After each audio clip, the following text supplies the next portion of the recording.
السلام عليكم لمان ولشة الصوماليات سو دوادا لما وانا سلامنا ونسكير سوينا أصحابتنا نكست وقت مسكتاي رمضان كريم على سودا دوادو هدي الله مقليو فرتها لإيسو تاغو هدي أنا عدك كتري أنا مركاو كتري هدي الله كردقو مركا أصحابتنا غارقا بنسكير سوينا waxaan ka hadli doonaa xogaa akhbaara markaa la soo wada dhawaado ti allahu ka dhigo haddaad wada maqlaysaan Soomaali Maxamed Ramadaan Kariim haddaad wada maqlaysaan ii soo gudbiya haddii aydan maqlayna ii soo gudbiya hadda allahu ka dhigo si aan hore ugu socon karo walaalihina Soomaaliyada kale waan iska sugnaa wax yar hana la soo wada dhawaado hadda allahu ka dhigo waxaan ka hadli doonaa insha Allah caaw Ramadaan Kariim waxaan insha Allah caaw ka hadli doonaa sharciyada wadanka sida duldunka oo kale waxaan ka hadli doonaa oo kale sida sharciga weyn oo kale shuruudaha aad ku waay karto iyagana ka hadli doonaa haddii Allah ka dhigo waxaan ka hadli doonaa dhalashooyinka qof kasta taariikhda uu dhashay oo ay su'aalo ka taagan yihiin badan waa maxay sababta dadka soo galootiga ay u dhashaan kowda bisha koowaad marka la soo wada dhawaado good waa lagu maqlaa way ummadda Soomaaliyeed soo qortay haddaan la maqlayna marka insha Allah waaynu waad ii soo gudbin doontaan anna insha Allah codka waa idin dheerayn doonaa هلا سودا دوادو لمانتين رمضان كريم كمان فرنك سودا دوادا طبعا كل حر رمضان بسيط لمانيا طبعا كوجود بين رمضان بالجليا أنت سكارية طبعا بين رمضان حاول لباتن الله كردو حيون كوكارسيو عفماديو ينبض أدون راسك وقتنا كورونا تشرة إلهي أنا قدر القاضي إنك استوّدن كوسيدي سهرك صنعنا يا ay meelo fara badan sida wada ogtihiin ay imka furmayaan oo dib sidii hore ugu soo noqonayaan kasta wali abshtaantiga inta la isu jirsanayo iyo hal mitriya barahiyo in qofku uu afka soo xidho markuu dukaamada tareemada basaska raacayo iyada qolleeda waa arrin iyaduna wali meesha ku jirta iskuuladii iyaguna wali xidhan xuduudihii wadanka oo iyaguna ilaa iyo 15 May xidhan ilaa iyo 15 May waxa xidhnaan doona xuduudaha Yurub wixii ka dambeeyana go'aan ka soo baxna waan arki doonaa xuduudaha Yurub wixii ka baxsan ilaa iyo 15 bisha Yuuni baa la leeyahay xidhan yihiin wixii ka dambeeyay iyagana ka soo baxna way soo gudbin doonaa haddii Allah ka dhigo haddii aynu ka hadalno sharciga loo yaqaano duldunka oo dad badan oo Soomaaliyeed ay soo weydiiyeen duldunku waxa weeyaan laba qaybood weey duldunku mar qofka waxa loo saaraa qofka oo inta sharciyadii loo diido negative la siiyay duldunka 6 la yiraahdo waxa weeyaan qofkan waxa dhiman warqadihii uu wadankiisa ka keenay lahaa oo uu sheegtay inuu yahay qofkani wadanka qofka soo jeeda hadduu warqadaha keeno qofkaasi wadankaas ka soo jeeda hadii loo celinayo iyo hadii sharci la siinayo iyo hadii shaqo la siinayo duldinka 60B la yiraahdo waxa weeyaan qofkani wuxuu bedelay ama uu dhalan fogay ama uu falasha angaaba waxaan la yiraahdo ama aan identiteedkiisa la cadeyn karin qof Soomaaliya Suudaan sheegtay tusaale tabatana waxa la warqadaha Suudaaninimada keen tabmaha iyo waqti marka qofkaas oo kale waxa la yiraahdaa paragraph 60B baa loo adeegsadaa oo aad duldunka aan qofku shaqeyn karin magaalooyin badan tagi karin waliba barigi hore uu iska sahlanaayo aad looguma fiirsan jirin laakiin imika waxa aad loo adkeeyay qofka in meel xiran la yiraahdo halkaas joogaysa marka xitaa shaqo 90% qofka looma ogola ilaa iyo uu ka soo cadeeyo sinjiyadiisa waxa uu yahay. laakiin kan kale hadduu sinjiyadiisa soo cadeeyo 60 waa inuu sinjiyadiisa soo cadeeyo dhalasho ama passport keeno, markaa wuu shaqayn karaa, wuu guursan karaa, wuu joogi karaa wadanka. haddii la tarxiilayana dee wax dowladda u yaala weeyaan, iyadoo qodobka weeyaan. markaa dadka Soomaaliyeed ay soo kala weydiiyay kala garan waayay qodobka duldunka ee 60A iyo 60B maxay ku kala duwan yihiin. waxay ku kala duwan yihiin qof sheegtay wadankii uu ka soo jeedo laakiin wax dhugmatiga ka wadan, waa qof sheegtay wadankii uu ka yimid wadan aan ahayn na waxa weeyaan B waxa weeyaan qof da khaldan, magac khaldan, sinjiyad khaldan isku dhiibay. marka qofkaas waxay ku si kala duwanaan karaan. qofka aan wadankiisa iyo sinjiyadiisa iyo waxba qariyay ma guursan karo, mana shaqayn karo. marka taa inaad ka dhagsanaataan way fiican tahay. ayagana waxaa jira dhalinyaro Soomaaliyeed oo nala soo xiriiray kana cabanayay in ay safaaradda ka soo qaateen warqado. warqadahaas ay safaaradda ka soo qaateenna markii xafiisyadii dawladda ee Jarmalka ee qaabilsanaa ay u geeyeen, ay xafiisyadii ku yiraahdeen okay dhugmatiga waa ka qabanay, laakiin safaaraddii ayaanu la xiriiraynaa oo aanu u diraynaa email oo aanu u dirnay warqado oo aan noo soo jawaabin muddo 4 bilood 5 bilood. dadkaasoo ka cabanayay in awlaadoodii oo dhalatay lagu qori waayay, in dhugmantiyadii ay gudbiyeen ay doonayeen awlaadooda sharci ugu soo saaraan, cayd ugu xareeyaan, isku qoraan, wixiiba ay hor taagan tahay in safaaraddu soo xaqiijiso warqadaha iyada ka warqadahan ay dadkani keeneen ay safaaradda ka soo qaadeen ay leeyihiin inay cadeeyaan warqadahan ma idinka soo baxeen iyo in kale. taasoo 5 bilood qaadatay. haddana sina arrin macquula ma aha. waananu howlgeli doonaa haddii Allahu ka dhigo oo wixii jira ee xaqiiqo ah waanu ka soo gudbin doonaa si aanu u ogaano xaqiiqada dhabta ah ee safaaradda warqadaha loo diray iyo emailada loo diray oo uga soo jawaab weyday, iyo haddii qalad kaleba jiro oo ah waxaan loo dirayaa inay adreyskii hore ku dhacayaan oo adreyska dambe aanay ku dhacayn iyo sida wax yihiinba ama wuxuu khaldan yihiinba insha Allah ayadana waanu soo gudbin doonaa haddii Allahu ka dhigo. qodobka kale ee muhiimka ah isagana in la taabto u baahan waxa weeyaan dad Soomaaliyeed oo sharciyo waaweyn haysta waxay soo weydiiyeen ama qaadanayaba haddii sharciga weyn markaan xareynayo aan saxeexo kayga Soomaaliga inaan haysanayo mustaqbalka ma dhibaato igu keenaya. horta saa wada ogtihiinba adduunka wadanana waxa loo ogol yahay 2 baasaboor, wadanana waxa loo ogol yahay 1 baasaboor. iska soo wada dhaaf haddii lagu ogol yahay 2 baasaboor oo 2 baasaboor ba aad haysato, dadka qaar ba waxay leeyihiin hadhow toolo haddii wax dhacaan ma laygala laaban karaa Jarmalka. marka dadka waxaan u sheegi lahaa qofka sharcigu siduu qabo Jarmalka markaad sharci wadankan oo haysato shuruudaha aad ku waayi karto sharcigan waxa kamid ah haddii ifan aad saxeexdo inaad ka Jarmalka qura haysato hadhow toolana kii wadankaaga lagugu qabto ama lagugu ogaado ama laga helo waxaad automatic luminaysaa sharcigii wadanka Jarmalka aad haysatay, automatic waad luminaysaa. haddii kale oo waxaad lumin kartaa sharciga Jarmalka aad haysato haddii lagugu qabto falal dambiye ah oo dagaal ama argagixiso ama wax la mid ah adoo ku jira oo dambiye culus. haddaba goormaan sharciga Jarmalka lagala laaban karin xitaa haddii dambiyadan aynu sheegayno qayb kamid ah lagugu arko markaad saxeexdo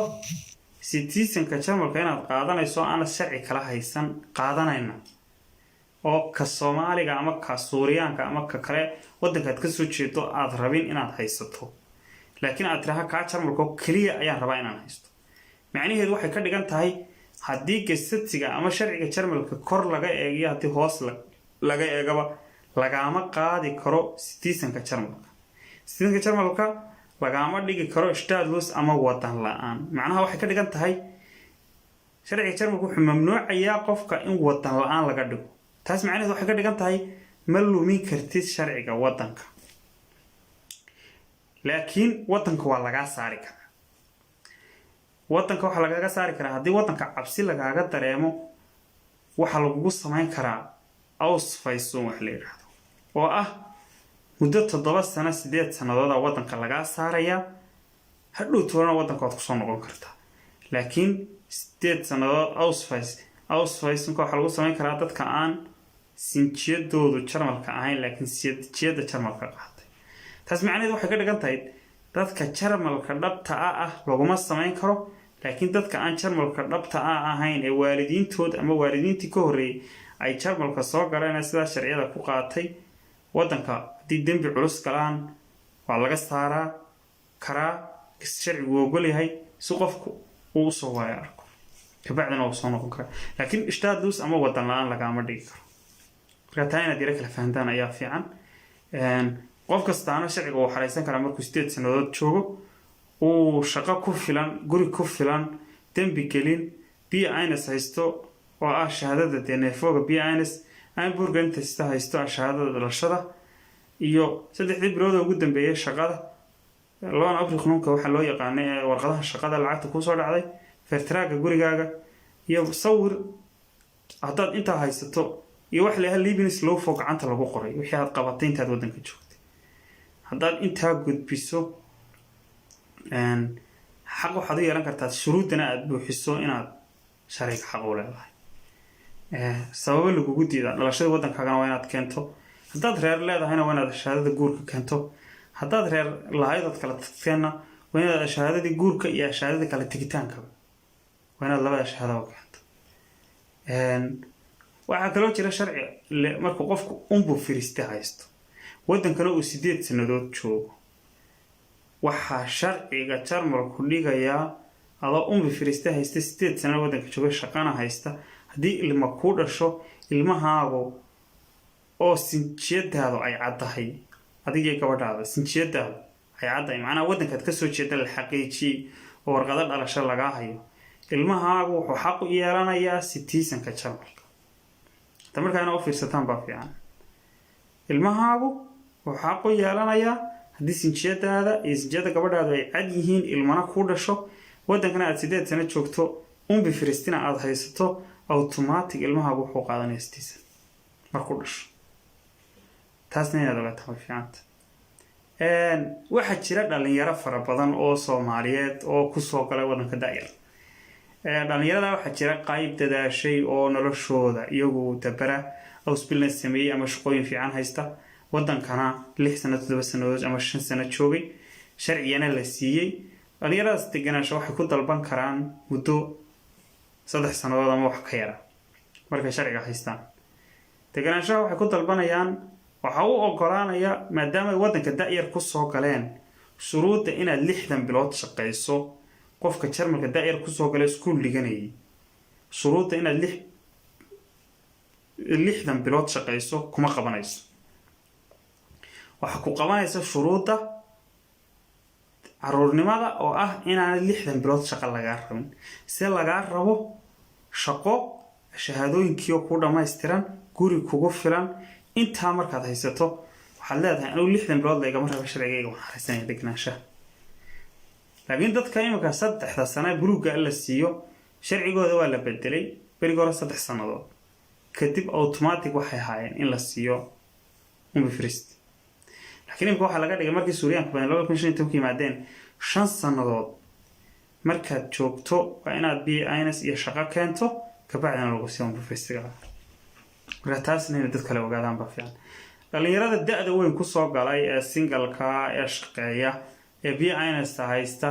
waxay u baahan yihiin inay 60 bilood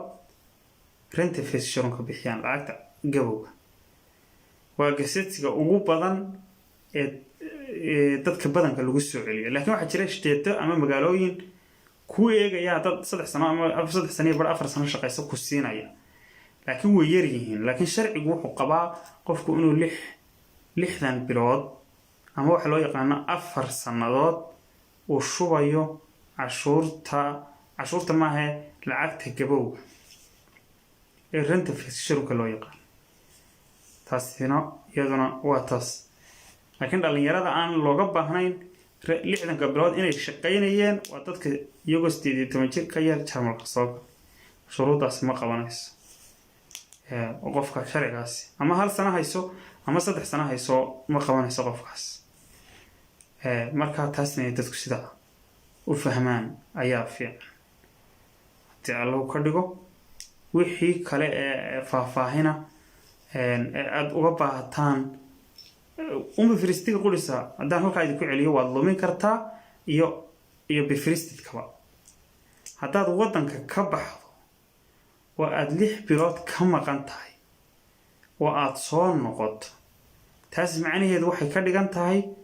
qof cusub oo kale sidiisa lagula dhaqmaya. waxaad luminaysaa 6 months ama 6 bilood kadib waad luminaysaa sharciga waddanka. tusaale waxaad haysataa sharci ama bifristahaado ama deganaanshahaado ama kumeelgaadhahaado Austria, Poland, wadamada jaarka dood ka soo shaqaysataa waad ku noosho adrees baad ku tahay. naqtam 6 months waa inaad soo noqoto marka 6 months tan ku gaadhin oo Jarmalka timaado dib si diiwaan galiso. haddana marka ayaama ka diiwaan gashanata 2 cashan ha noqoto dib u noqoto. taas macnaheedu waxa ka dhigan tahay haddana 6 months ayaad haysataa. marka ma luminaysid marka sharciga. laakiin waxaad luminaysaa haddaad iska baxdood soo noqon weydo waddanka kale adrees ku tahay. haddaad halkan adrees ku tahay natuulish lumin maysid. laakiin haddaad xagga adrees ku tahay waad luminaysaa. haddaad xaggan adrees ku tahay formation baad siinaysaa halka ka shaqayso bihawardaha aad u sheegaysaa oo islaanta bihawardaha waxaad leedahay anuu halkan ku noolahay laakiin xaggaasaan ka shaqeeya. marka way ogyihiin meeshaad ka shaqaysay meeshaad ku nooshay. laakiin haddaad iska baxdo waxaad luminaysaa sharcigii. marka taasna inaad ogaataan aad bay muhiim u tahay. kolay ummadda Soomaaliyeed su'aalaha way soo gudbiyaan. su'aalahooda haddaan u yara fiirsado oo aan eego walaal meesha degantahay waa ku xiran tahay laakiin 100% Axmed Darwish baan wada u jeeda Axmed Darwish haddii walaal meesha degantahay way ku xiran tahay laakiin markaad shuruudaha buuxiso sharcigu cid iska ka hortaagi kartaa ma jirto. way jiraan aba waan idin sheegay magaalooyin aan shuruuda kugu adkaynayn oo wixii ku siinaya. laakiin majority iyo minority marka inaha majority-gu waxay ku oranayaan dad qof weyn waddan ku soo gashay 5 sanadood. waxa jira xitaa dhalinyaro Soomaaliyeed oo daayir ku soo galay oo la bowsado lagu yiraahdo sharciga aad xaq u malihid soo noqo 5 bilood soo shaqeeyo 5 sano soo shaqeeyo 60 bilood soo shaqeeyo oo iskaga yimaada. waxa jirta had iyo goor xafiisyada Jarmalka markaad tagtay aanad sharciga garanayn ee ay ku arkaan inaad waxaad rabto aad wax rabto laakiin waxaad rabto adigu aanad sax oo aanay kaaga dhaadhacsanayn waxay ku dadaalaan inay dib ku soo celiyaan oo kuna waxay xaq u marihid waa kaas noqo. waxa jira imka xafiis baad waxaad ka dalbanaysaa sharci baad ka xareysanaysaa ku soo jawaabi maayo. waliba waxa loo yaqaano haysan Soomaali badan oo ku nool waxay ka cawdaan inay intay sharciga xareeyaan loo soo jawaabi waayo. qof kasta oo muwaadin ah oo Jarmalka ku nool xaq waxa uu u leeyahay an taraaga uu codsado in looga soo jawaabo. waa gasad weeyaan ama negative ama positive markaad an taraag xareyso waa in lagu soo jawaabo. laakiin ummadda Soomaaliyeed badanka dhibaatada haysta waxa weeye sharciga aqoon ma laho marka lagu yiraahdo wixii xaq ma lehid sugan ku soo jawaabina 12 bilood 2 sanadood 3 sanadood ay qaadato. laakiin waxaan idin sheegayaa qof kasta oo muwaadin Soomaaliyeed oo Jarmalka jooga oo ay maqlayaan xafiiska oo sharciga ka xareystay haddii ay 3 bilood dhaafto wuxuu xaq u leeyahay inuu tago oo uu weydiiyo oo uu ku yiraahdo meeday jawaabteed. haddii lagaaga soo jawaab waayo ay bilka iyo 2 kala ay qaadato waad u tagaysaa waxaad leedahay lawyer baan u tagayaa inaan lawyer lacag bilaash ku bixiyana ma rabo. waxaan xaq u leeyahay inaan lawyer bilaash ku bixiyo ma rabo. waxaan rabaa inaad jawaab iga siiso wixii aan ka dalbaday. haddii aad jawaab aanad iga siinayn anigi iyo lawyerkaygu si wada jir ah waxaanu samayn doonaa untätigkeit des Klage erheben. Inaad u fiirsataan baa fiican. Untätigkeit des Klage erheben. Inaanu kugu soo oogno aniga iyo lawyerkaygu dacwadda odhanaysa xilgudasho la'aan ama inaad gudan weydo xilkii lagu igmaday. qof kasta oo xafiis dawladeed ka shaqeeya shayga uu ka cararay waxa weeye xilgudasho la'aan lagu soo eedeeyo waana behoordlishe kalaaga weeyaan waxa behoordaha lagu dacweeyo shaqooyinkooda gudan waayay haddii untätigkeit Klage lagu sameeyo waxay dhici kartaa inuu shaqadiisa ku lumiyo taas macnaheedu waxay soo dadajinaysaa qofkaas inuu shaqadiisa guto ku soo jawaabo marka ku dadaala qof kasta oo loo soo jawaab waayay inuu xagga sharciga u bayro oo aanu maalin kasta isla qofkii ku noqon meeshii maanta hore laga soo celiyay meel la midna laga soo celin laakiin qofka uu iska dhigo ama uu tuso inuu sharciga iyo xaq waxa uu leeyahay uu ku taagan yahay wax dheeraad ah aanu rabin qofkan xafiiska ka soo celinayaana una xaq kugu lahayn maalin kasta 6 bilood 8 bilood 7 bilood 9 bilood sanad inuu ka soo celiyo isla meesha ku lahaa waan ku soo jawaabay lagu soo jawaabay waa inaad sugto waa kan waa postan ku soo dirin iyo hadal madalays marka taasna inaad ogaataan aad bay u fiican tahay isku daya xafiisku markuu soo jawaab waayo inaad naqtan dareemoonate xaq ugu leedahay inaad ku tiraaho waxaygiiga jawaab looyaraduna qaali ma aha xaq waxaad u leedahay aad looyar qabsato haddaad ka guulaysato lacagtaada way ku soo noqonaysaa cidda laga guulaystay ayaa mar kasta bixisa lacagta Soomaalida waxay ku fakaraan haddaan looyar qabsado lacagtu iga baxdo oo waxaygana hadhow la siiyo yaa ii qaba laakiin haddii aad looyar qabsato oo looyarkaas waxa kaaga soo dhiciyo waxa laalay wixii lacag kaaga baxay waxa ku soo celinaya looyarku ku soo celinaya looyarkan iyagu lacagta ka doonanaya inta migration marka dad sharci tahay sharci ku doodo aad sharci ku guulaysato lacagtaada xaq baad u leedahay ku soo noqoto lawyerkaasna ay lacagta hadii uu sharci hal sano kugu guulaysto starshita kala barbaad xaq u leedahay haddaad 3 sano ku guulaysatana lacagtaada fuul baad xaq u leedahay xafiisyada dawladana maxkamadda marka ay tagtaan xaq waxaad u leedahay haddaad guulaysato wixii ka baxay in lagu soo celiyo oo iyagu bixiyaan iyo iyaga dacwadda keenay meesha hadii laga guulaystana waxba isku ma leedin halkaas aad ka baxaysa marka taas inaad ogaataan ayadana qodobada waa muhiim aad iyo aad baan idin salaamaya waa iska waqti dambe waa iska rabadaan habeenku haydin wacnaado caafimaad baan idin rajeynayaa waan jeclaynaa su'aalaha qaar idinka jawaabo aan sugaan fiiriyo bal ummadda Soomaaliyeed waxay soo qoreen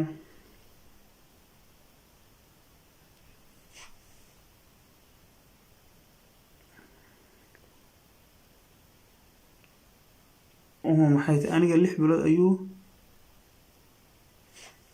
gabadhaas waxay 6 bilood ayuu iga xareysan yahay laakiin walaal meeshu kaaga xareysan yahay waa xagee sharciga ma ka dhacay oo xareysay sababtee buu kaaga xareysan yahay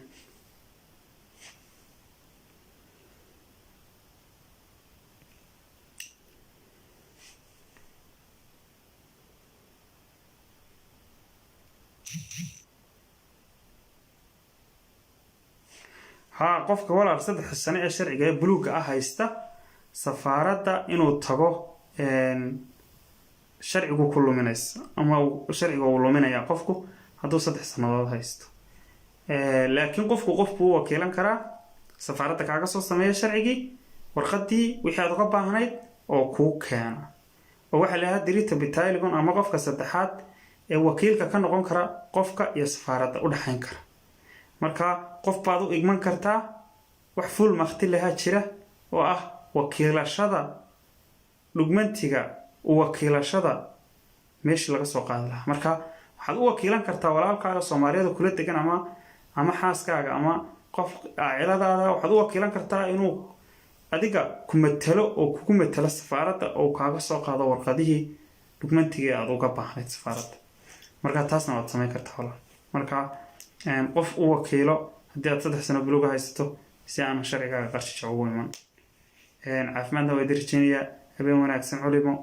wixii dambe ee shuruucda iyo sharciyada aad uga baahan tihiin sida sharciyada dambiyada sida dembi ku geli karto waxaad xaqa u leedahay iyo wax xaq lagaaga leeyahay insha allah iyagoo taxanaa ayaan idiin soo gudbin doonaa sida dacwadaha u kala baxaan iyo sida lagu dacweyn karo sida dacwadda lagaaga guuleysan karo iyo sida dacwadda ugu guuleysan karto markaad dembi samayso dembiga marka lagugu xadgudbo waxa lagu ogol yahay iyo waxaan lagu ogolayn insha allah iyagoo taxanayaala ayaan idiin soo gudbin doonaa si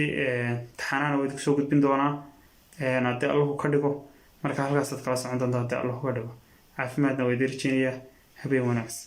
aad iyo aad baan idin salaamayaa ramadaan kariim ciid mubaarak baan idin leeyahay